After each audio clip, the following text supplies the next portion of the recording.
Muy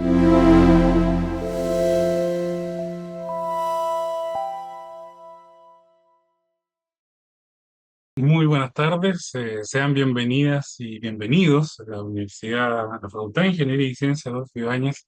Les da la bienvenida, ¿cierto?, a esta ya tercera sesión de nuestro ciclo de charlas sobre Project Management. En esta ocasión nos convoca gestión de proyectos con BIM en infraestructura energética en Chile. Te invitamos a conocer una mirada actual sobre el rol del Building Information Modeling en la gestión de proyectos de infraestructura energética en Chile y su impacto en la eficiencia, trazabilidad y control durante todo el ciclo de vida del proyecto. Antes de darle el pase, ¿cierto?, a nuestro invitado del día de hoy, de esta tercera sesión de nuestro ciclo de charlas sobre Project Management, les contamos que las preguntas que vayan surgiendo durante la presentación las pueden hacer llegar a través del chat, ¿cierto?, de nuestra sesión, y luego vamos a ir leyendo y respondiendo la mayor cantidad que el tiempo nos permita. Sin más preámbulos, quiero dejar con ustedes a Bernardo González, ingeniero civil, electricista y MBA, especialista en implementación de PMO y gerente general de O4U. ¿Está bien, Bernardo? Si lo dije mal, te pido disculpas. Bernardo, ¿estás por ahí? De O4U Chile SPA. Bernardo, muy buenas tardes, bienvenido. Buenas tardes, muchas gracias por la invitación a la Facultad de Ingeniería y Ciencias de la Universidad Adolfo Ibáñez. Está perfectamente dicho, gerente general de Office for You Chile. Bueno, Bueno, te Bernardo. agradezco mucho la invitación y le doy la bienvenida también a todos y todas en esta calurosa tarde de verano a conversar y a ver justamente el impacto que está teniendo la metodología BIM sobre los proyectos de infraestructura energética. Perfecto. Bernardo, todo tuyo la presentación. Voy a proceder a compartir mi pantalla para que podamos ver la presentación. Tú, por favor, confírmame que están viendo Está ok. la presentación y comenzamos entonces. Perfecto. Bien, voy a partir por presentarme. Aquí hay muchas personas que no me conocen. Mi nombre es Bernardo González Villalón, soy ingeniero civil electricista de la Universidad de Santiago de Chile. Tengo un diplomado en regulación de mercado eléctrico en la misma universidad y un MBA de la Universidad Europea de Madrid. Desde un punto de vista de mi carrera laboral, tengo más de 22 años de experiencia. Soy socio fundador y gerente general de Office for You, más conocido como O4U simplemente, una empresa que ya tiene 10 años en el mercado de infraestructura energética. Estamos viviendo este 2026, nuestro 10º año de vida, con mucho orgullo, desarrollando proyectos en el ámbito de ingeniería, en el ámbito de gestión de proyectos y también de inspección técnica de obra, que son nuestras 3 áreas de negocio. Durante el desarrollo de mi carrera laboral me ha tocado trabajar fuertemente en lo que es el desarrollo de la Oficina de Gestión de Proyectos, conocida como PMO, y me ha tocado dirigir proyectos de importante envergadura dentro de la infraestructura energética chilena, donde puedo destacar particularmente mi rol de director de PMO en el proyecto de interconexión eléctrica entre lo que en ese momento era el coordinador, lo que actualmente el sistema interconectado nacional, que antiguamente estaba separado en el CEDEX-SYNC y CEDEX-SIC, por allá por el año 2017. Manejando ambientes de ingeniería, controlando y haciendo seguimiento a la construcción del proyecto que hoy día tiene interconectado a todo el país. Vamos a lo que nos convoca el día de hoy.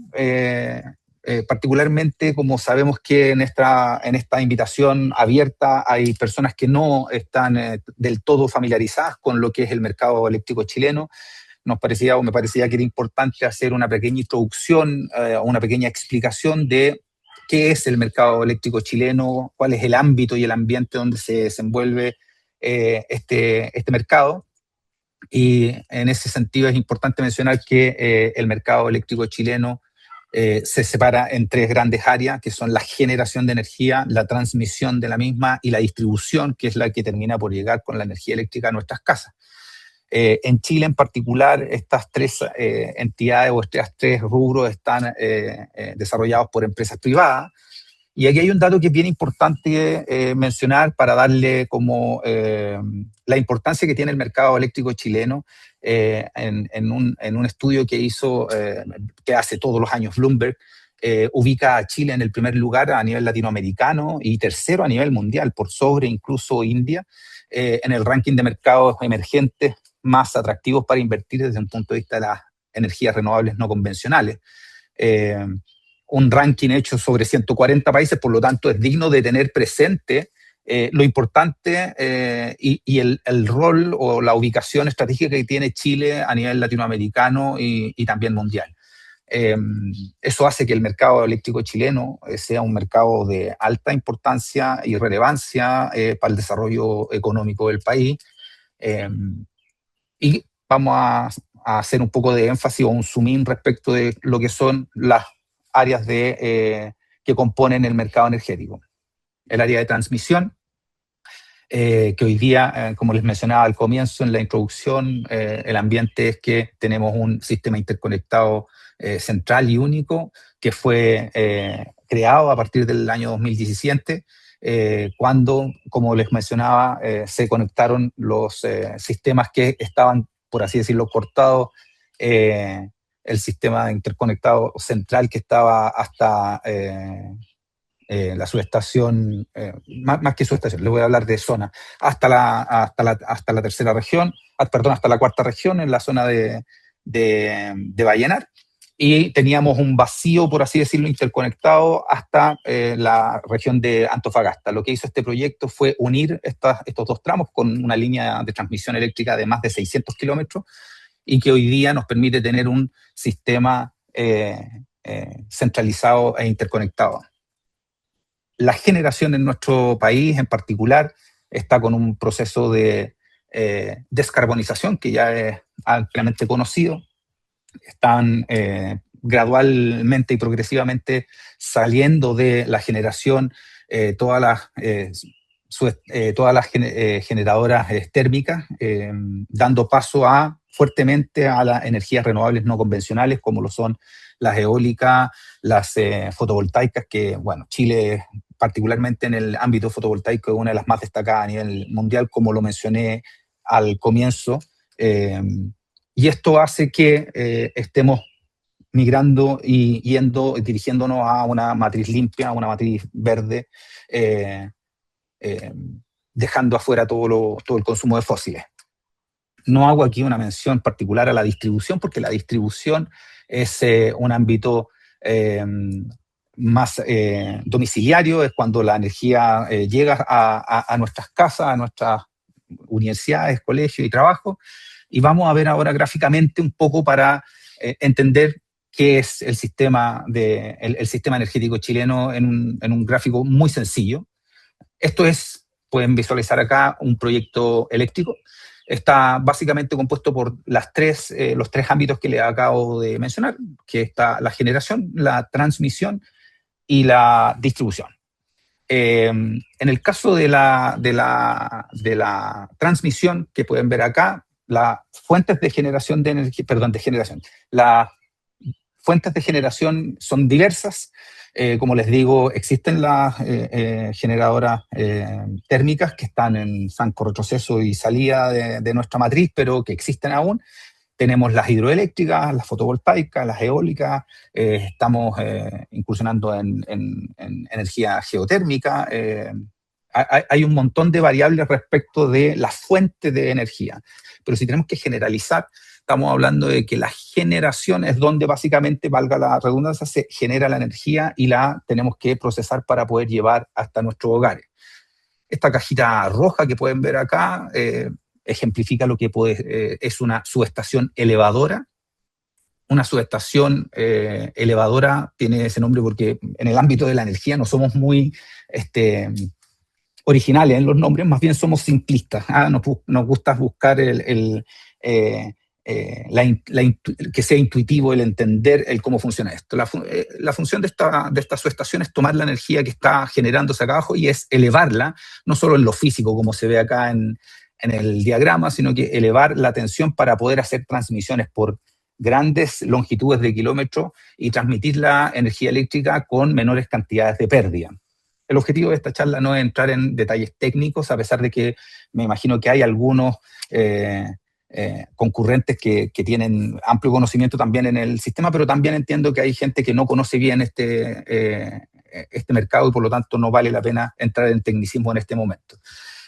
La transmisión eléctrica que se realiza en el país, particularmente tenemos líneas que van desde los 23.000 volts hasta lo usual 220.000 volts, básicamente para poder cubrir grandes longitudes de territorio.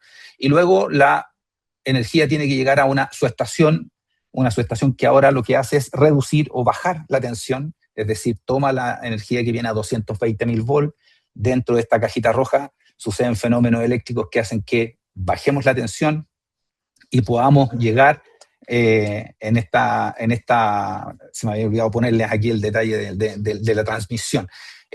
Como les digo, viene en alto voltaje o a lo largo de grandes kilómetros de longitud, minimizando las pérdidas. Aquí hay todo un tema ambiental desarrollado porque dada la geografía de nuestro país, nuestras líneas son particularmente extensas en gran medida. Y luego tenemos que llegar a esta subestación reductora donde tomamos la energía, la transformamos en el sentido de reducirla y la podemos llevar a el punto C de nuestro gráfico, nuestro esquema, llegando a la distribución que es la que permite, en definitiva, en esta última bajada, conseguir que tengamos en nuestros enchufes, en nuestras casas, un 220 volts. La transmisión se hace en 220.000 volts. La energía que nosotros recibimos en nuestras casas son de 220 volts. Esto es, en términos esquemáticos, muy simples, lo que es un proyecto eléctrico, pasando desde la generación hasta la transmisión y llegando a, en definitiva, el uso cotidiano que nosotros hacemos en nuestras casas, trabajos y universidades. Veamos cuál es la aplicabilidad del BIM. El objetivo de esta charla, más que entrar en el detalle técnico de lo que es la metodología BIM, es mostrarles a ustedes cuál es la aplicabilidad en proyectos, por ejemplo, en este caso de subestación. Recordando el esquema anterior, básicamente las cajitas rojas que les mostré en este esquema simple y gráfico que mostré anteriormente. La idea es poder mostrarles por qué esta metodología, que si bien lleva unos años, ha costado un poco que se internalice y cuáles son los beneficios que se pueden observar de la aplicación de la metodología BIM. Primero entendamos por qué. ¿Por qué una subestación puede llegar a transformarse en un proyecto tan complejo? Básicamente, aquí hay un esquema, una foto 3D de lo que es una subestación. Aquí gráficamente se pueden ver que hay muchos componentes, que hay muchas interacciones entre equipos de alta complejidad y de alta complejidad técnica sobre todo, con espacios muchas veces reducidos, y que necesitamos buscar la mejor manera y la óptima manera de configurarlos, ubicarlos y hacerlos funcionar correctamente.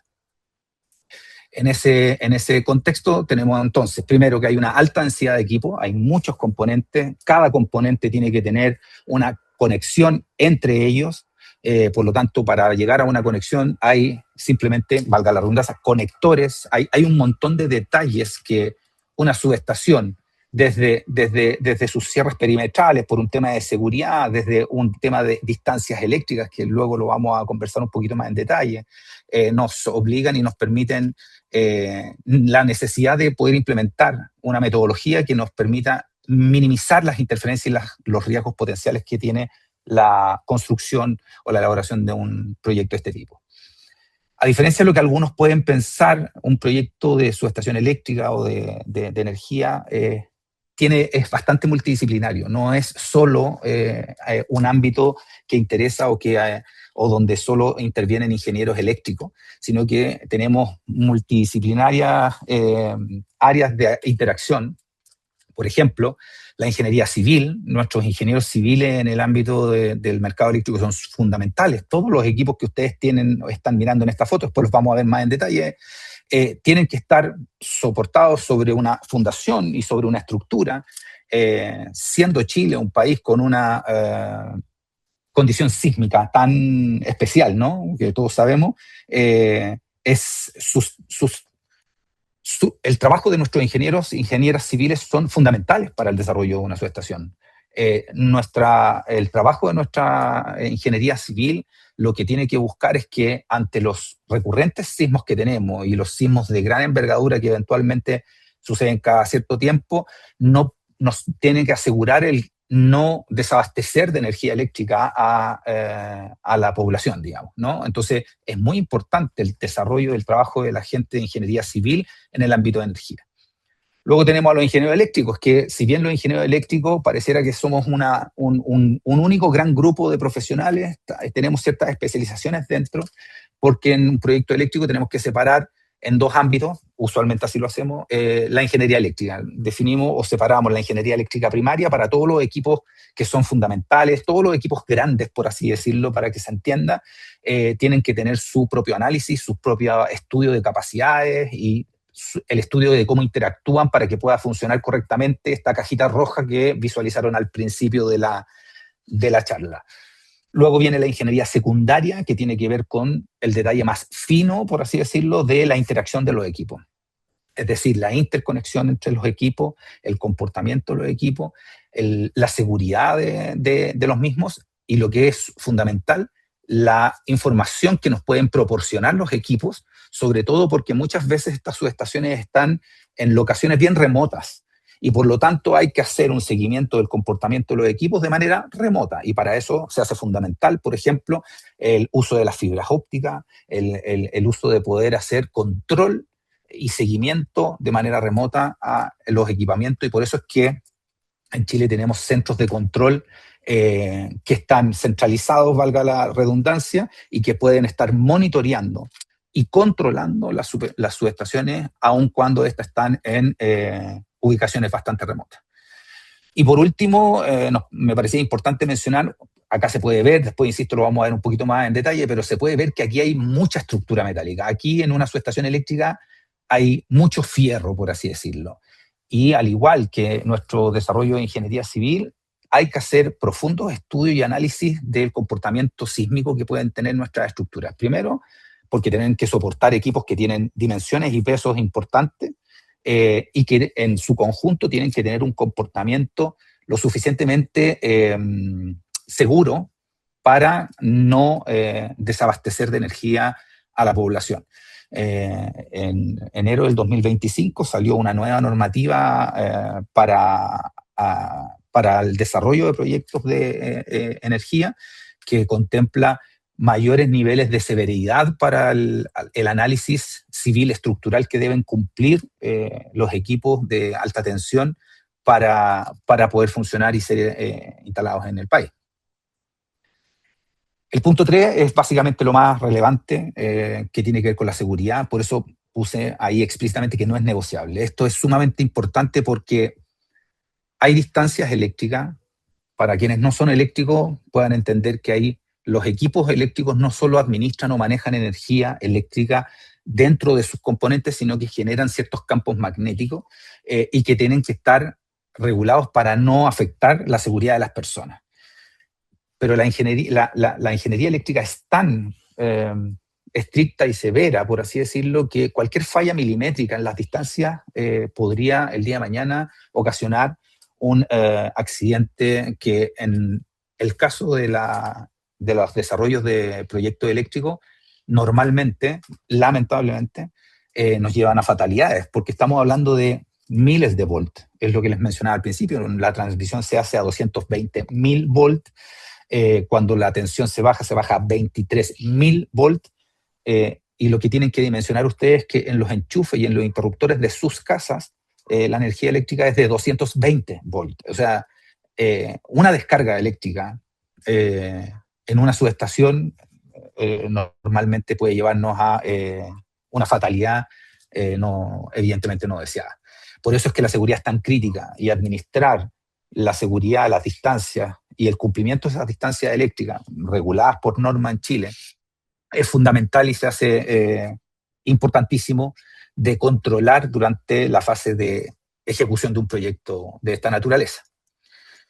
Y lo último es que, evidentemente, el no poder determinar a tiempo una interferencia que impida el desarrollo del proyecto, no solo puede tener un alto costo, y el costo no pasa exclusivamente por la inversión que se hace, sino que, insisto, volviendo un poco al punto 3, tiene que ver con el alto costo que puede tener una fatalidad dentro de la subestación. Y en el caso estrictamente de la inversión, la caída de un equipo, la mala conexión de este o cualquier interferencia no detectada a tiempo puede desacelerar el desarrollo de un proyecto, lo cual implica altísimos costos para no solo la inversión en particular, sino que también para la proyección de inyección de energía que se está haciendo de ese proyecto. Entonces, detectar las interferencias a tiempo o preverlas hace que la aplicación de una modelación BIM sea particularmente eficiente, y yo diría que con el correr del tiempo prácticamente es fundamental e indispensable. Si aquí esta es una imagen, también un render de una subestación eléctrica, con el único objetivo de que puedan visualizar básicamente todo lo que, en términos generales, involucra una subestación.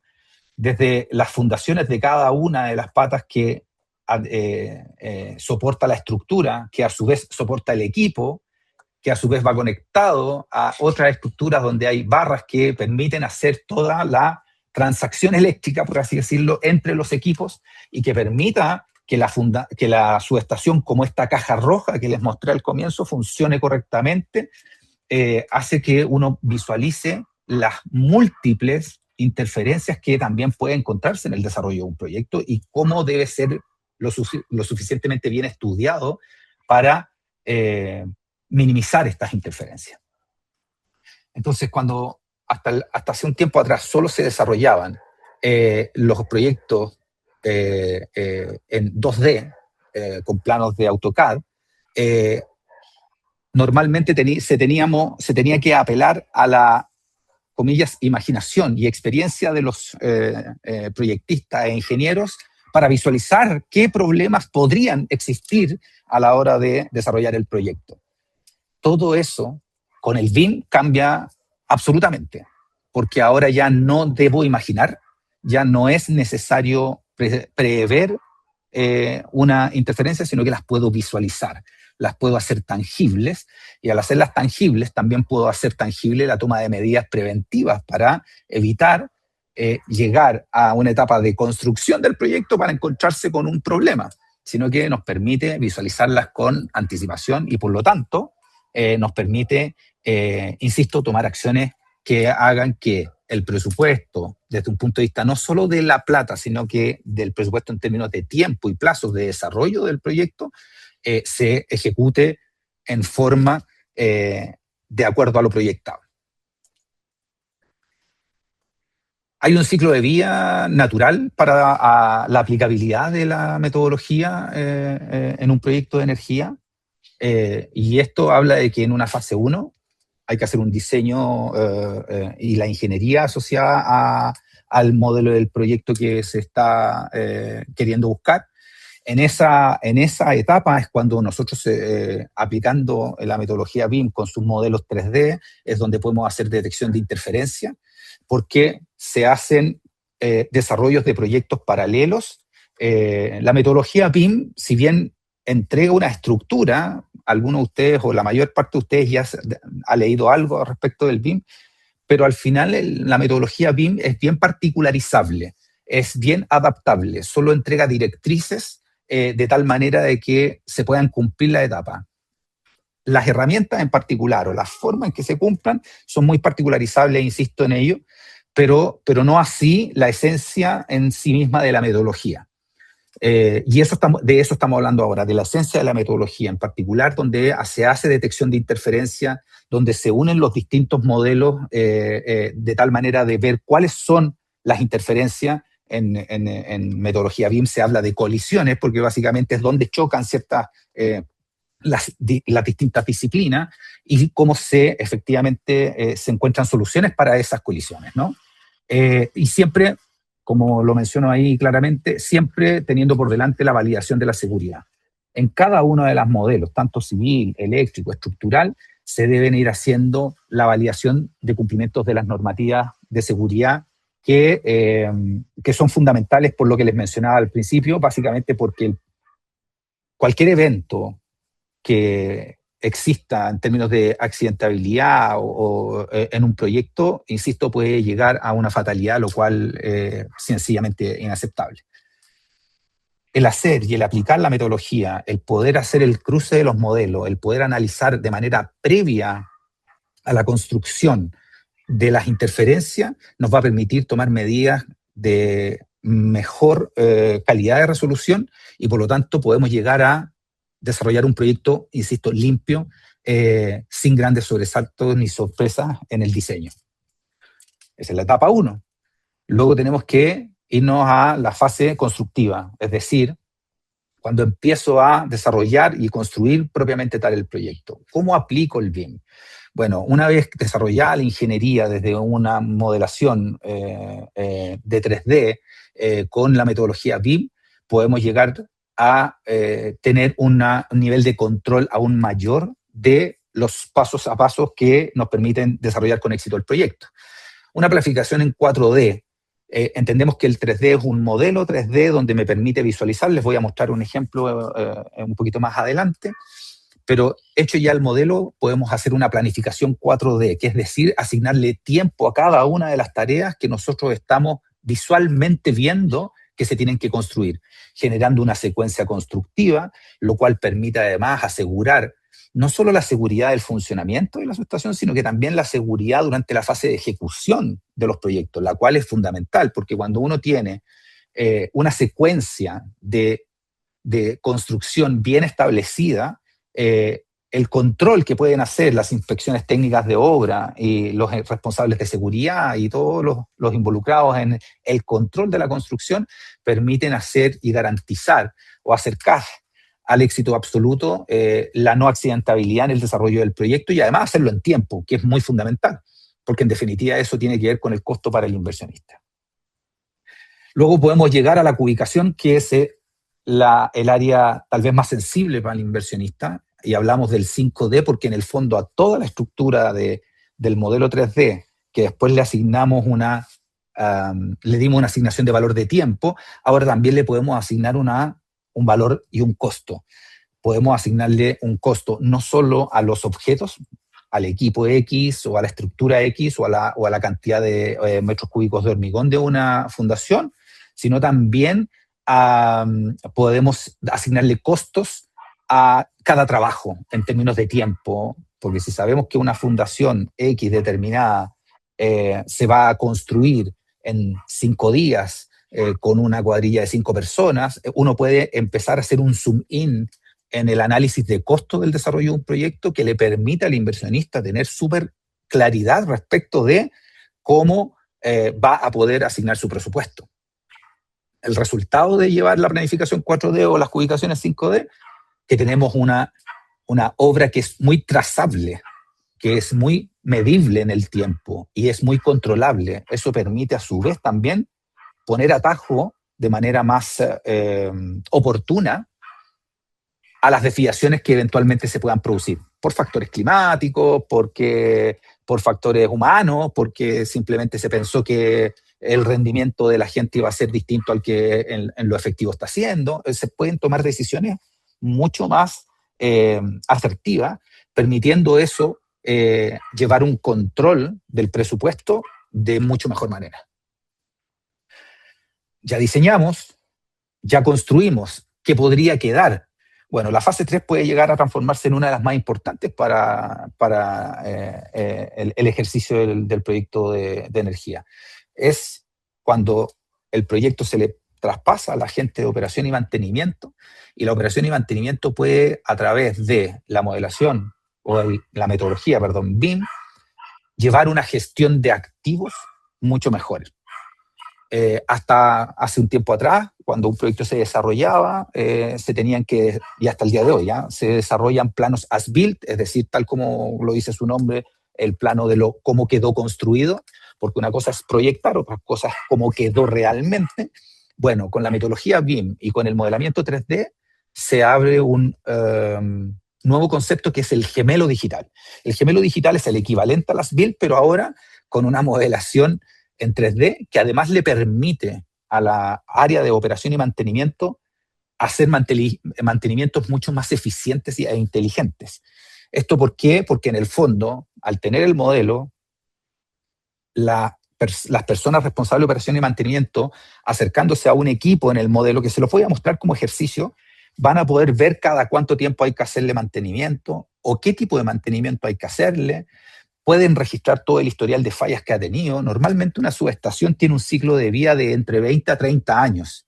Por lo tanto, durante 20 y 30 años hay que hacer mantenimientos que son más bien de carácter preventivo, para justamente asegurar que el ciclo de vida de la subestación dé lo que se proyectó, que eran estos 20 o 30 años. El tener esta herramienta permite que el presupuesto del OPEX, que es el presupuesto para operación de cada uno de estos proyectos, sea cada vez más fino, más asertivo, y por lo tanto tenga mayor control de parte del operador. Una subestación siempre es como caja roja que les mostré al comienzo, si bien se ve sencilla, si uno hace el zoom in como les he estado mostrando, llegamos a que es un ente bastante vivo, que es bastante frágil, que es importante hacer mantenciones preventivas para asegurar su funcionamiento, no solo desde un punto de vista operativo en términos del resultado que uno espera obtener de la subestación, sino también sobre todo, de manera segura. Pensando sobre todo que las operaciones de mantención o de mantenimiento que se hacen en una subestación se hacen con la subestación, comillas, encendida, porque por un tema de fragilidad de la red, por así decirlo, muchas veces las subestaciones no pueden desenergizarse para que entren los equipos a limpiar o a cambiar ciertas piezas o qué sé yo, sino que hay que hacerlos con los equipos energizados, tal vez no con el equipo que vas a intervenir, pero con los equipos que están aledaños adyacentes al equipo a intervenir, sí están encendidos, y por lo tanto es muy fundamental volver a la génesis del diseño, de que el diseño haya cumplido con las distancias eléctricas para asegurar que la seguridad del personal que va a entrar a la subestación a hacer mantención no se vea en riesgo por una mala estimación de la distancia eléctrica, por ejemplo. Esto en lo macro son las tres grandes fases donde se ve involucrado la metodología BIM y cuál es el resultado o cuál es el objetivo de implementarlas, porque te permite en la fase 1 tener mayor claridad para poder determinar cuáles son las interferencias. En la fase 2 hacer un control del tiempo y el costo del desarrollo del proyecto, y en la fase 3 asegurar que la mantención del activo, que es el mayor valor que puede tener para el dueño de la instalación y también para los clientes de esa instalación, es decir, todos nosotros como usuarios, se hace fundamental, ¿no? Vamos a hablar ahora también del plan de ejecución BIM, que básicamente es el plan que originalmente es un documento, en términos físicos es un documento, pero es mucho más que un documento, es una especie de Biblia, es una especie de regla, la constitución de un proyecto de energía, donde en el fondo se definen los procesos, se definen los actores, se definen las interacciones, se definen las periodicidades con las cuales se van a reunir, a evaluar, revisar, controlar, se definen cuáles son las variables más críticas de un proyecto, tanto desde un punto de vista de tiempo como de costo, etcétera. O sea, el PEB, el plan de ejecución del proyecto BIM, es un documento esencial de desarrollar en la fase 1. Cuando hay un proyecto que ya está en proceso de construcción, es difícil implementar un plan, toda vez que el diseño del proyecto no se hizo bajo esa metodología, entonces es complejo pensar en implementarlo. Se puede hacer, pero hay que tener claro que va a tener mucha, por así decirlo, desviación estándar, ¿eh? Va a tener una desviación muy amplia si se implementa tarde. Como se los mencionaba, básicamente el plan de ejecución define el por qué, el quién, el cómo, el para qué, y obvian el hecho de que es solo para una subestación. Básicamente, si lo pueden llevar a sus propios nichos de trabajo o áreas de trabajo, podrán entender que la implementación de un plan de ejecución BIM es aplicable a cualquier tipo de proyecto en general. Yo, en lo personal, estoy hablando hoy de proyectos de energía, pero esto es aplicable fácilmente a la construcción de un edificio, a la construcción de una carretera, a la construcción de un puente, etcétera. La metodología BIM no está, no, es una metodología que no está diseñada para atender solo un nicho, sino que más bien, insisto, casi una filosofía de trabajo. El plan de ejecución BIM tiene que tener al menos, y digo al menos porque pueden el día de mañana encontrarse ustedes, si es que no lo han hecho ya, con planes de ejecución que son bastante más robustos que los 5 puntos que menciono acá, pero estos son el desde. Es imposible pensar en un plan de ejecución BIM sin estos 5 puntos esenciales. Podemos ramificar y derivar en una estructura tal vez más robusta, sí, pero estos son los fundamentales. Porque obvio, tiene que tener un inicio donde están plasmados todos los requisitos del proyecto. ¿Cuál es el objetivo de un proyecto? ¿Por qué lo tengo que llevar a cabo? Quiero inyectar X cantidad de energía. ¿En qué plazo? ¿Por qué tiene que entrar en ese plazo? Hay proyección de crecimientos de la población, etcétera. Hay un montón de requisitos y las variables son las que se definen en esta etapa. La producción de la información como tal es una etapa esencial, toda vez que tenemos que hacer la definición de lo que les mencionaba. Se define cuáles son las variables más críticas del proyecto en términos de componente, de tiempo, de plazo de ejecución, riesgos de costo, ubicación, temas ambientales, temas sísmicos, etc. Luego está el intercambio y coordinación. Esta etapa, básicamente, lo que define los actores involucrados en un plan de ejecución desde los modeladores, de modeladores BIM, civil, eléctrico o estructurales, en el caso de este tipo de proyectos, como el coordinador, se establecen cómo van a hacerse los intercambios, bajo qué metodología de control. Por ejemplo, yo en particular con nuestra empresa trabajamos mucho en lo que bajo la metodología del PMI, que es el Project Management Institute, que define cómo se gestiona cada uno de los elementos, se definen las matrices de responsabilidad, las matrices RACI que pueden conocer algunos de ustedes, con responsabilidades claras, estableciendo efectivamente la forma y el cómo se van a intercambiar, cómo se van a definir minutas, cómo se van a definir actas de acuerdo, etcétera. La resolución de conflicto es algo estrictamente operativo. Es operativo en el sentido de que el plan de ejecución de la metodología tiene que definir cómo vamos a resolver los conflictos. Por lo tanto, en esta etapa, en este documento tan esencial, se tiene que definir justamente primero es quiénes definen, cuáles son las variables críticas y cuáles van a ser las que tengan mayor prioridad respecto de otras para definir la resolución de conflictos. Y finalmente, que es la que más le puede importar a quienes trabajan en la fase 3 que mencionaba anteriormente, que es de operación y mantenimiento, es la entrega y el cierre. Hacer un desglose claro de qué se le va a entregar al área de operación y mantenimiento respecto de la ubicación de todos los equipos o materiales que se están entregando, los manuales de operación, cómo funciona. O sea, un plan de ejecución BIM puede ser, insisto en lo que les mencionaba hace unos minutos atrás, más robusto, con más ramificación que estos 5 puntos, sí, pero el eje, el esqueleto de un PEP es este, ¿ya? Yo puse aquí algunos ejemplos muy sencillos, como pueden ver acá las matrices de RACI, la definición de cada una de estas etapas, quién la hace, qué se entrega, etcétera, digamos.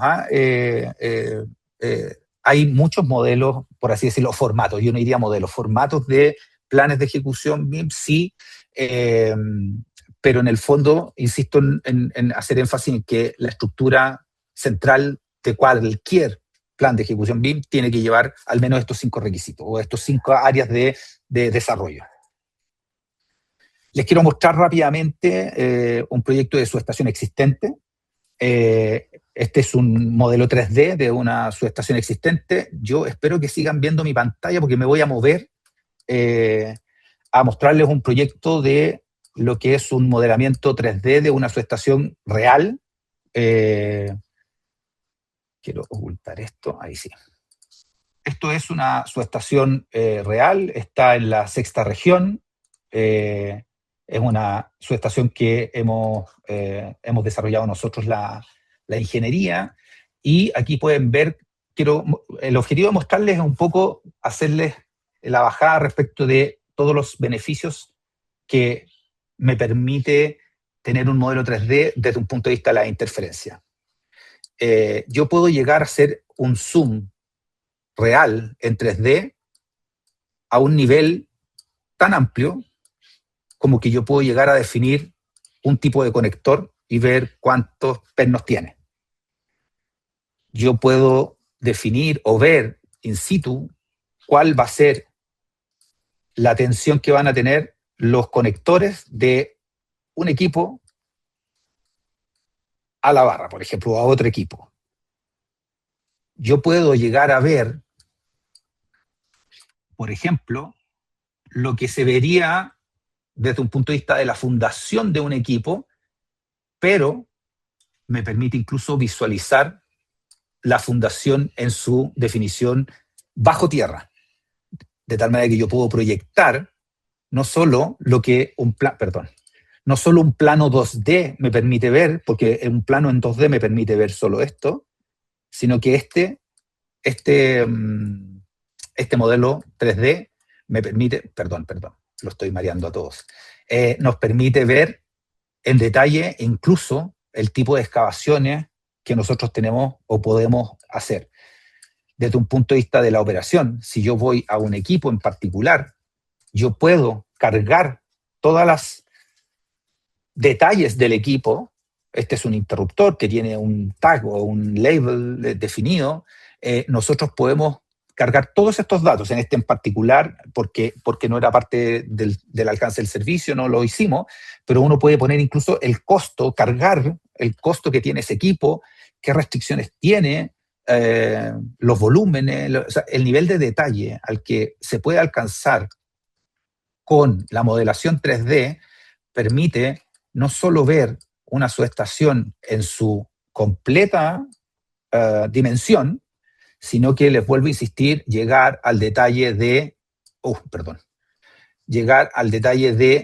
visualizar un conector y ver que se proyecta que este conector tiene 9 pernos, etcétera, y que hexagonales, etcétera. El nivel de detalle que permite otorgar esto también asegura que yo pueda visualizar y proyectar las distancias eléctricas que les mencionaba hace un momento atrás, que son tan sensibles para efectos de asegurar la salud y reducir los accidentes al mínimo. Yo puedo proyectar los caminos, puedo proyectar las salas,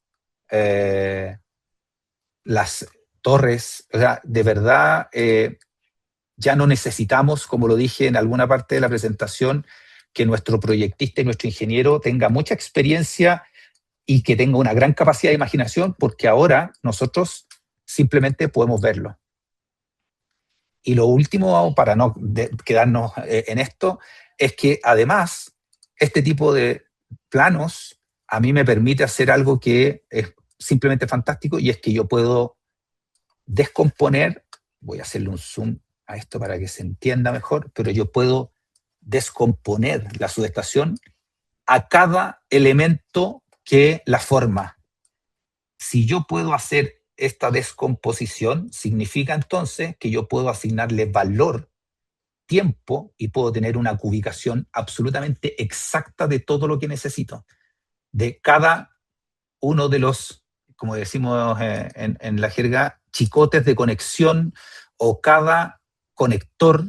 O sea, es tan potente la herramienta que yo puedo llegar a descomponer un conector, creo que lo ven, ¿no? Con sus respectivos pernos. Y por supuesto después puedo volver la voy a dejar con un zoom out solo para que se vea. La puedo descomponer al mayor de los niveles y puedo volver a visualizarla entera. Este tipo de gestión y administración de la información con planos 2D nos obligaría a tener, y así nos ha obligado por año, a tener no cientos, a veces miles de planos para el desarrollo de un proyecto. Pero además, en la interpretación o lectura de los planos en 2D, siempre habían tal vez zonas grises con la metodología 3D, o sea, perdón, BIM, en particular con el plano 3D, nos permite no solo ahorrar tiempo, sino que tener un nivel de certidumbre que era casi poco probable tener antes, o que costaba mucho tener. Esto es de alto impacto a mi juicio. Vuelvo a insistir, en lo personal, una de las cosas que a mí más me impactó en su momento era, bueno, aquí están viendo las canalizaciones en 3D, o sea, de qué tamaño son las canalizaciones bajo tierra, las fundaciones, cómo van a estar, ya no hay que imaginar. Ahora se puede ver, ¿se entiende? Y eso tiene un valor para el proyecto, para el desarrollo, para la confiabilidad de los proyectos, que es simplemente abismal. Es ahí por qué la implementación de la metodología BIM se hace tan beneficiosa para los proyectos de energía con este nivel de variables y complejidades en un proyecto de subestación. Vuelvo a la presentación para no, en beneficio del tiempo, voy a ir concluyendo. ¿Qué podemos concluir de lo que hemos estado hablando en estos minutos? Bueno, primero, el BIM no es un programa, no es un software, es un proceso, es una metodología. Yo casi diría que es una filosofía de cómo se debe abordar un proyecto, independiente de que mi especialidad y mi conocimiento está en ambiente de proyectos de energía. Esto lo podemos llevar a cualquier desarrollo de proyecto, incluso un proyecto personal en casa, si quisiéramos, no sé, construir una bodega, estoy a inventar. El BIM es un proceso que asegura la confiabilidad, la calidad del desarrollo de tu proyecto en tiempo, en costo y en los resultados. Esto a mí me parece que es una frase muy potente porque sin el BIM nosotros tenemos que corregir cosas que no encontramos en terreno, porque no visualizamos que tal canalización iba a chocar con tal pórtico o que el portón, porque nos pasó en algún proyecto que desarrollamos nosotros hace un par de años atrás, donde el portón al abrirse no se podía abrir completo porque estaba chocando con la solera de la subestación, del camino interior, etc. Bueno, ya no corregimos en terreno con el BIM. Ahora prevenimos en el diseño. Prevenimos antes de comprar materiales, de meter maquinarias, de meter personal. Los problemas ya no se corrigen, se previenen. Y eso es un romper un paradigma en el desarrollo de ingeniería, a mi juicio. En el caso particular del área eléctrica, esta es una herramienta ideal justamente para poder cubrir toda la complejidad que tiene un proyecto eléctrico. Como yo se lo estaba mencionando antes, una subestación que se ve como una cajita roja es un mundo dentro. Tiene muchos equipos, mucho fierro, muchas excavaciones, muchos conectores, cumplir con normativa de distancia eléctrica. O sea, hay muchas variables que afectan la seguridad del desarrollo del proyecto. La herramienta del BIM, como se los mostré al hacer la segmentación y la separación de los elementos en una subestación, te permite tener una confiabilidad que de verdad, no sé, 20 años atrás era simplemente soñada. Y lo final, que era lo que hablábamos tal vez al principio, pero que es lo final, la entrega de un gemelo digital equivalente al plano as-built, no solo hace la entrega de un activo físico, sino que es un activo o un documento o un valor agregado para operación y mantenimiento que le permite hacer una administración inteligente de la instalación y de la inversión. Estamos hablando de que un proyecto de subestación tranquilamente puede costar 10 millones de dólares. Cualquier inversor que va a meter 10 millones de dólares en un proyecto de solo una subestación, y ojo que estoy hablando solo de una, no del sistema de transmisión completo, eh, quiere asegurar que su inversión cumpla con tener la mayor cantidad de años de vida útil posible.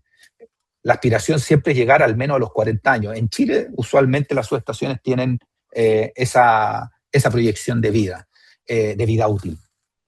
Como pueden ver, en definitiva, la aplicación de la metodología BIM, independiente de que tenga bemoles, porque una empresa o un grupo aplica o desarrolla la metodología con ciertas herramientas o con ciertas variables y otros con otras totalmente distintas o con otra rigurosidad en términos de las reuniones semanales, de control o qué sé yo, pero hay una directriz. Y la invitación, en definitiva, es, como lo está haciendo el mercado, yo siento que estamos hace mucho rato, en rigor, convergiendo a este desarrollo, es que el 100% de los proyectos por lo menos en energía, y yo creo que en el área de construcción no debería ser distinto, migren a aplicar la metodología BIM como un desde para la elaboración de cualquiera de sus proyectos. Yo con esto puedo ir dando por cerrado. Les vuelvo a reiterar que, bueno, yo soy Bernardo González, soy gerente general de O4U, una empresa que lleva 10 años trabajando en el desarrollo de ingeniería de la infraestructura eléctrica, gestionando proyectos en el área y también inspección técnica de obra. Ahí está mi correo por si alguien tiene alguna duda, algún contacto directo que quiera hacer conmigo para hablar más en detalle de lo que hemos conversado o que les he presentado esta tarde. Encantados, también está ahí mi LinkedIn. Entiendo que la presentación se la pueden hacer llegar luego para su revisión más en detalle. Así que nada, yo puedo dar por concluida la presentación y doy el espacio ahí a ustedes para que puedan hacer algunas consultas si es que el tiempo así lo amerita. Muchas gracias, Bernardo. Antes, quiero dejarle un espacio, antes de partir con las preguntas, a nuestro director académico del Magíster en Project Management, Franco González, que está aquí conectado. Hola, Franco, ¿cómo estás? Hola, Juan Wilfredo, y hola Bernardo, un gusto. Y a todos los asistentes también, agradecerles también la presentación, Bernardo, muy relevante, muy interesante, porque aterriza lo que es precisamente el management de proyectos bajo un enfoque que incorpora todo lo que es el diseño y la construcción virtual. Entonces se integran ya y nos demanda esto la integración de profesionales de las diferentes disciplinas de la ingeniería, de las áreas de diseño, de arquitectura, en un trabajo que es colaborativo y que en términos de los procesos productivos, esa colaboración bajo este enfoque se lleva de manera simultánea y requiere mucha coordinación y también requiere también que los profesionales del área de las tecnologías o tecnologías de información, o que hoy día le llaman transformación digital, pero en el fondo es la digitalización de muchos de nuestros trabajos, también contribuyan precisamente para lograr una buena gobernanza de lo que son estos diseños. Ahí tú en la presentación mostraste los pasos que son fundamentales ahí o básicos, y efectivamente eso nos requiere ahí también rediseñar desde el lado de la universidad la forma en que estamos eh, enseñando y formando profesionales, ¿eh?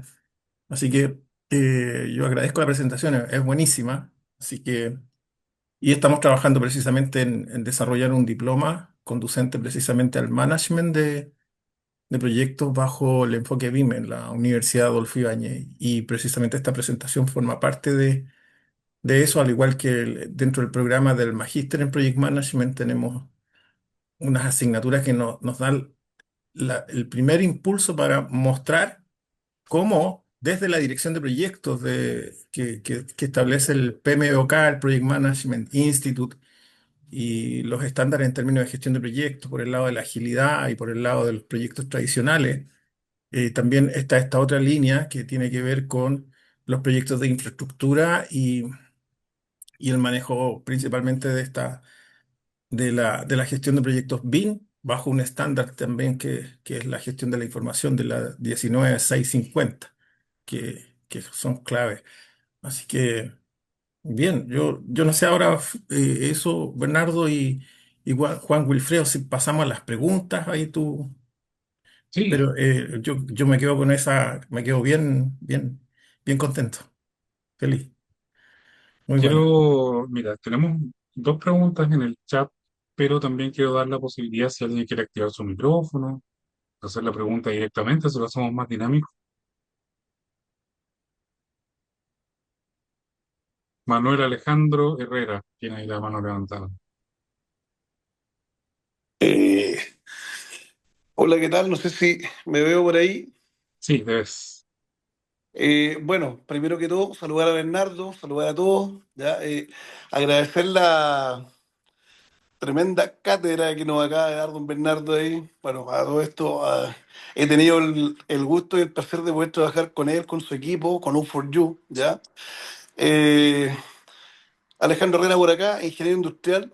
¿Ya? Hoy día me dedico a la inspección técnica de obra, a liderar los equipos que mencionaba Bernardo, ¿cierto? Y bueno, simplemente Bernardo redujo ahí en una hora lo que ya llevamos 15 20 años ya ejecutando en el mercado, ¿cierto? De las energías renovables. El BIM llegó para quedarse, por supuesto. La invitación me llegó como ex alumno de la universidad en un diplomado que hice de dirección de proyectos hace un tiempo atrás. Y nada, pues no me voy a perder esta tremenda cátedra de don Bernardo acá, así que agradecer, entendí todo, por supuesto, porque estoy metido ahí en el rubro, ya me quedó súper claro la masterclass, como se le puede llamar, ya invitar a las otras personas que están en la mesa, ¿ya? Muy interesante el tema. Llegó para quedarse, como dice Bernardo, y la verdad es que sí, o sea, esta metodología, ¿ya? Que es un proceso, no es una herramienta, no es un software, ¿cierto? Lo dejó bastante claro Bernardo. Nos ayuda mucho, o sea, podemos optimizar muchos temas, tanto en calidad, ¿cierto? Que es lo que garantizamos como inspección, ¿ya? Seguridad, sobre todo, o sea, podríamos ahí, ya los planos Redline ya pasarían a la prehistoria prácticamente con este proceso, ¿ya? Y muchas cosas más, o sea, hoy día lo que es iniciar un proyecto desde cero, ¿cierto? Finalizarlo y entregarlo con sus planos as-built, hoy día con este modelo de gemelo queda, pero muy siglo XXI. Eso, muchísimas gracias por todo y espero ser parte ahí de la siguiente charla durante el proceso. Un saludo a todos. Gracias, Bernardo. Gracias, Manuel. Bueno, tenemos la primera pregunta. Elías Muñoz, voy a juntar las dos preguntas de Elías. Dice, buenas tardes, ¿cuál es el porcentaje de mejora utilizando BIM en comparación al CAD, tanto en tiempo, costos, etcétera? Y además nos pregunta si la oferta de diplomados BIM es suficiente para la capacitación profesional en Chile. ¿Hay suficientes profesionales BIM en Chile?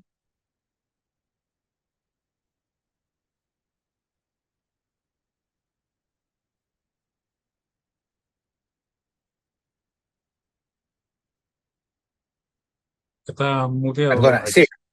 perdón, ahora sí. Oye, bueno, yo puedo atender con más certidumbre la primera de las consultas más que la segunda, porque la segunda tengo más una sensación que una certeza, digamos, pero respecto de la primera, una cuantificación en términos prácticos, en términos de tiempo, yo no siento que haya una optimización en la fase uno, de acuerdo a lo que vimos en el desarrollo de la presentación. En la fase uno, cuando tú estás haciendo diseño, yo diría que incluso inviertes más tiempo, justamente porque como puedes visualizar las interferencias, debes dedicar más tiempo en la interacción que mencionaba también Franco, porque tenemos que hacer interactuar las disciplinas y por lo tanto hay que hacer una coordinación mayor. Si tú me preguntas en términos prácticos, la fase uno, la metodología requiere más HH, si es que esa es la pregunta que hace Elías, que un modelo, comillas, convencional en 2D. Los beneficios en términos de tiempo y aplicabilidad, en optimización tanto de ejecución como de costos, vienen desde la fase de construcción hacia adelante, es decir, en fase 2 y fase 3. En términos prácticos, es súper importante mencionar eso porque si un cliente me pregunta, oye Bernardo, tu empresa de ingeniería, ¿cuánto tarda en hacer esta ingeniería de proyecto de su estación convencional? Me voy a demorar, voy a inventar a 2 meses, solo para que se entienda el ejercicio, porque no es un número real en términos prácticos. Pero si aplicamos metodología BIM, lo más probable es que nos demoremos 3. El detalle es que la confiabilidad es totalmente distinta porque tienes la mitigación hecha de manera previa a la construcción. Y eso es el valor que entrega justamente la metodología BIM. Entonces, no me queda, creo que estoy atendiendo la pregunta que me hace Lía. En la fase 1 yo creo que el tiempo es mayor por toda la coordinación que hay que hacer interdisciplinas. Pero el beneficio en términos de optimización de tiempo y costo, que es donde está la plata en definitiva, están en la fase 2 y en la fase 3 sobre todo, Elías.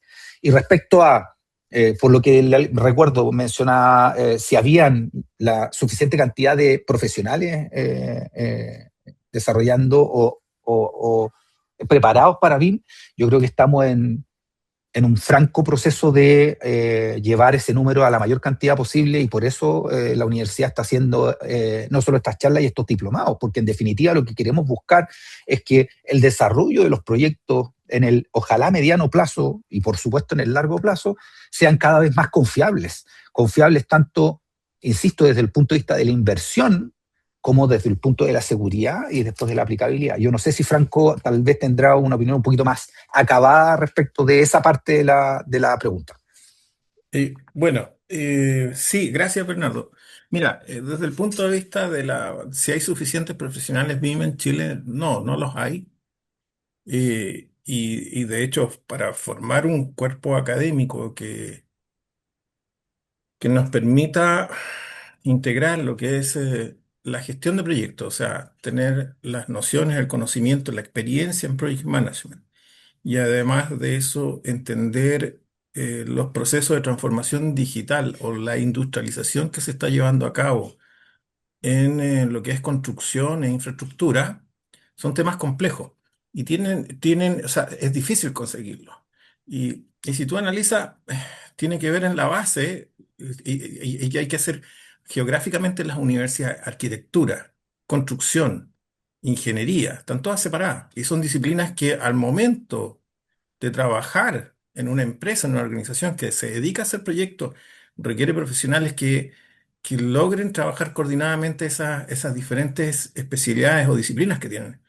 Pero el hecho, por ejemplo, de tener campos universitarios en donde estén divididas las disciplinas y no haya una integración, ya nos genera una dificultad en términos de los modelos mentales que tienen los profesionales. Son modelos mentales muy orientados a procesos y desde el punto de vista analítico.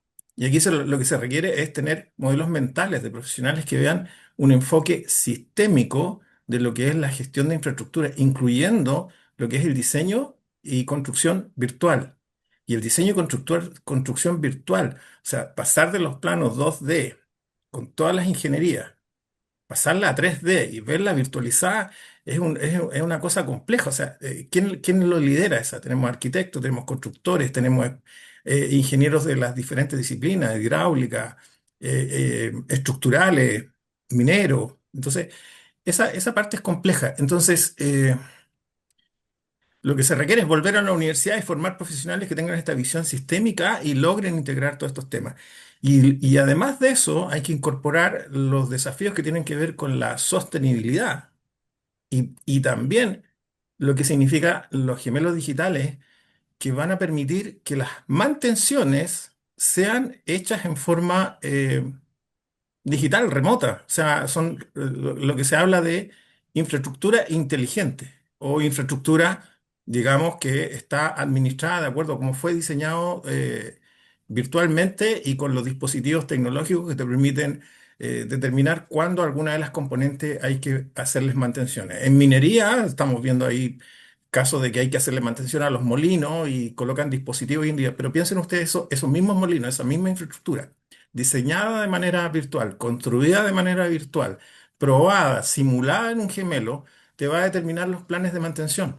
Y además, incorporarle los sensores y los dispositivos necesarios para establecer las alertas necesarias, hacer las mantenciones, eso es lo que viene. Entonces, bueno, para todos los profesionales es una oportunidad enorme meterse en estos temas ahora y desde el punto de vista de la universidad tenemos que desarrollar los conocimientos, las capacidades y esta visión en términos de hacia dónde va lo que es la industria y la infraestructura utilizando estas tecnologías y estas filosofías en el fondo de cómo diseñar, de cómo construir. Eso. Gracias, Franco. Mira, tenemos la pregunta de Raúl Zamorano y luego vamos con Mario Centeno que tiene levantada la mano. Raúl dice, he escuchado acerca de 6D y 7D, sostenibilidad y operaciones. ¿Cuál es tu experiencia al respecto, Bernardo?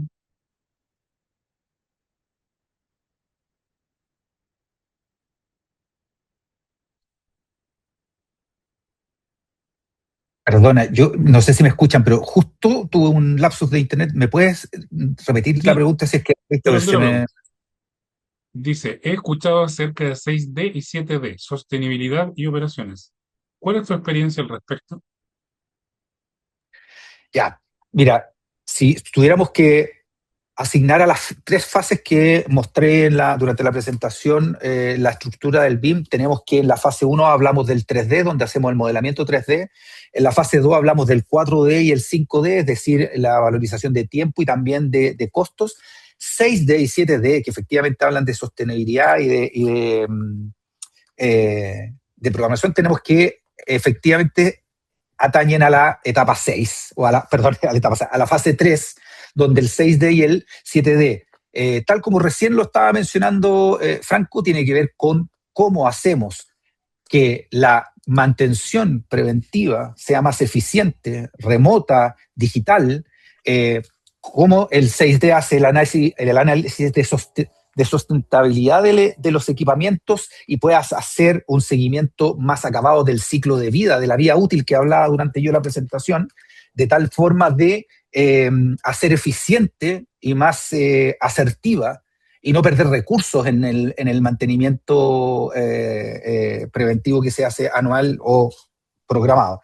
Y en el caso del 7D, que básicamente es la gestión de activos que nos permite justamente saber cuándo tengo que programadamente hacer el reemplazo de un equipamiento y por lo tanto yo puedo hacer el uso, como lo dije durante la presentación, más eficiente del OPEX o hacer los mantenimientos, ya sean físicos o digitales, como mencionaba Franco, tienen que ver básicamente con la fase 3 de operación y mantenimiento en resumen para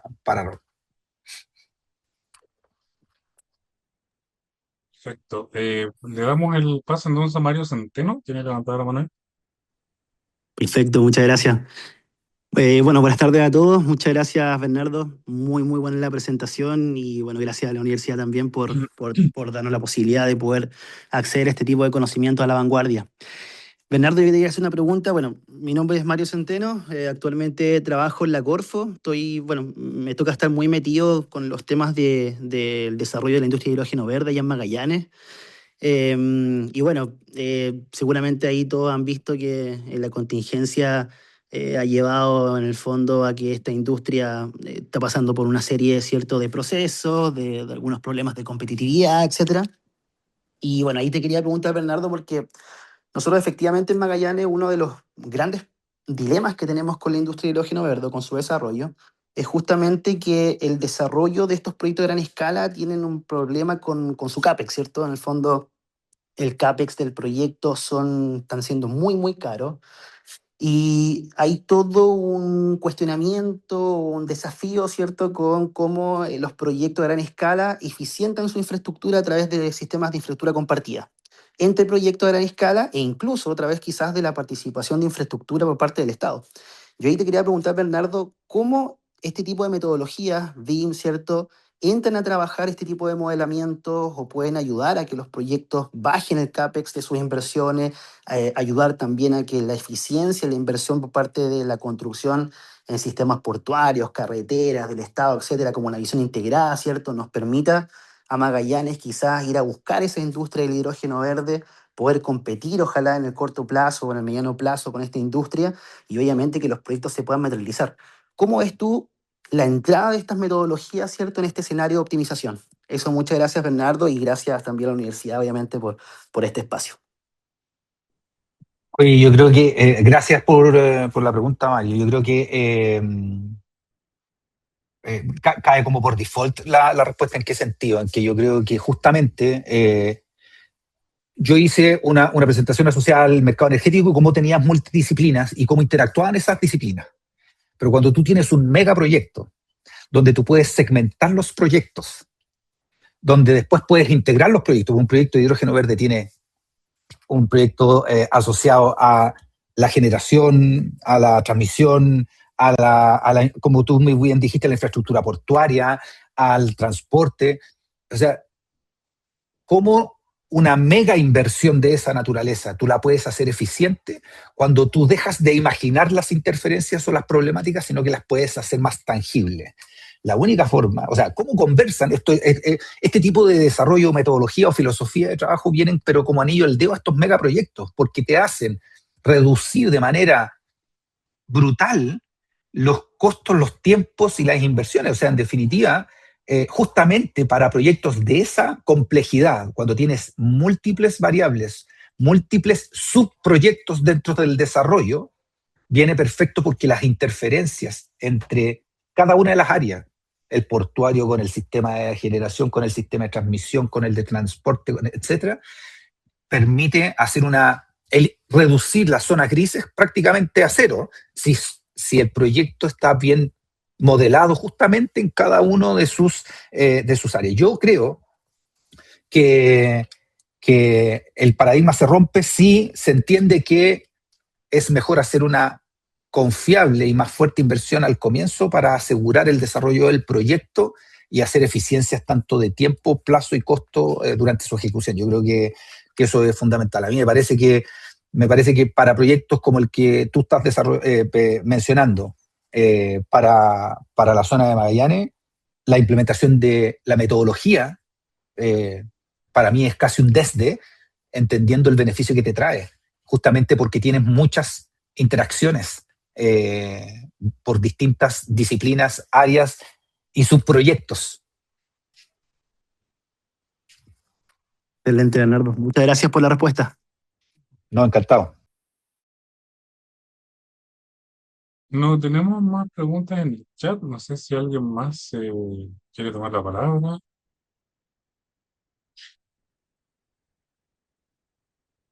Al parecer no. Bueno, en virtud del tiempo también, Bernardo, ya con esta gran presentación, les contamos a los que están conectados que vamos a enviar el material de esta masterclass y además el video durante la próxima semana para que estén atentos a sus correos que dejaron registrados también para los que no pudieron conectarse. Bueno, sin más preámbulo, agradecerte, Bernardo, por esta presentación, por el tiempo, ¿cierto? Hay muchos agradecimientos acá en el chat, así que te los traspasamos. Franco, también muy buenas tardes y nos vemos en una próxima oportunidad. Sí, sí, bueno, lo que es lo que es nuestra participación dentro de estos webinars precisamente es eh, promover, fomentar y dar a conocer a los profesionales de la disciplina de Project Management es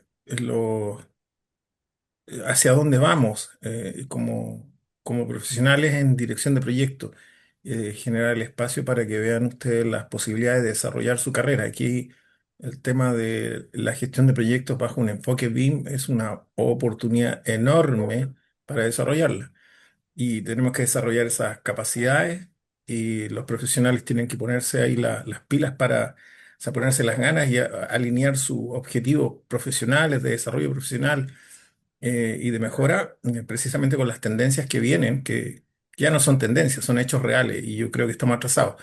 Igual que los temas de sostenibilidad, son temas que van en paralelo junto con lo que es la inteligencia artificial. Así que a todos los profesionales que asistieron a esta a estas charlas, felicitarlos por el hecho de que están comprometidos precisamente con ver la situación actual y los horizontes y ver hacia dónde tienen que ir poniendo sus fichas en términos de formación, de preparación y de crecimiento del punto de vista profesional. Y ahora entramos en un periodo de vacaciones en febrero. En febrero, en el fondo, la facultad cierra, pero nosotros seguimos trabajando y durante este año vamos a seguir realizando webinars, ¿ah? Webinars que están precisamente orientados a los profesionales que hacen la transformación mediante proyectos, ¿ok? Así que quedan cordialmente invitados a esas actividades y también a los temas ahí. Veo también a la profesora Mónica y que Sí, sí, buenas tardes. Quería agregar que realmente disfruté de la presentación y veían a medida que avanzaba cómo los conceptos de sostenibilidad y BIM se complementan y pueden lograr una sinergia increíble, absolutamente. especialmente, claro, especialmente cuando estamos previendo el ciclo de vida. ¿Ah? Entonces, no solamente desde el diseño, ¿no? Hasta la bueno, ejecución, pero todo operación, ¿no? Mantenimiento, ¿no? Fin del ciclo de vida que planificamos ya 40 años. Y eso ya es tenerlo en cuenta dentro de lo que es el diseño y de la sostenibilidad de ese proyecto. ¿No? No, no, increíble digamos, la sinergia que se puede lograr. Eh, eh, yo he trabajado 25 años en una empresa de transporte de energía eléctrica y cuando comentaba, bueno, justamente las subestaciones transformadoras, ¿no? Son parte, ¿no? del sistema de transporte, así que, no, le escuchaba, pero embelesada con el tema, ¿no? Sí, sí, decía, sí, claro, sí, la utilidad increíble. Eso de reemplazar la imaginación, ¿no? por la certeza, ¿no? ¿No? Eso es lo que nos está dando esta herramienta. Así que, bueno, felicitaciones, Bernardo. Ya te mandé el contacto en LinkedIn, así que estamos en contacto y bueno. Muchísimas gracias, solamente que quería, digamos, agregar un bocadito a lo que ya había dicho Franco. Excelente, excelente. Bien, gracias, gracias Mónica, gracias Bernardo. Y bueno, ahí te dejo el cierre ahí. Bueno, sí, Creo. agradecerle a todos los presentes. Veo que llegaron unas últimas preguntas de último minuto, pero se las vamos a hacer llegar a Bernardo para que las pueda responder ahí en los próximos días. Muchas gracias a todos y nos vemos en una próxima sesión de estos ciclos de charlas sobre proyectos. Que tengan una muy buena tarde. Hasta luego. Gracias a Muchas todos. gracias, Gracias, chao. Bernardo.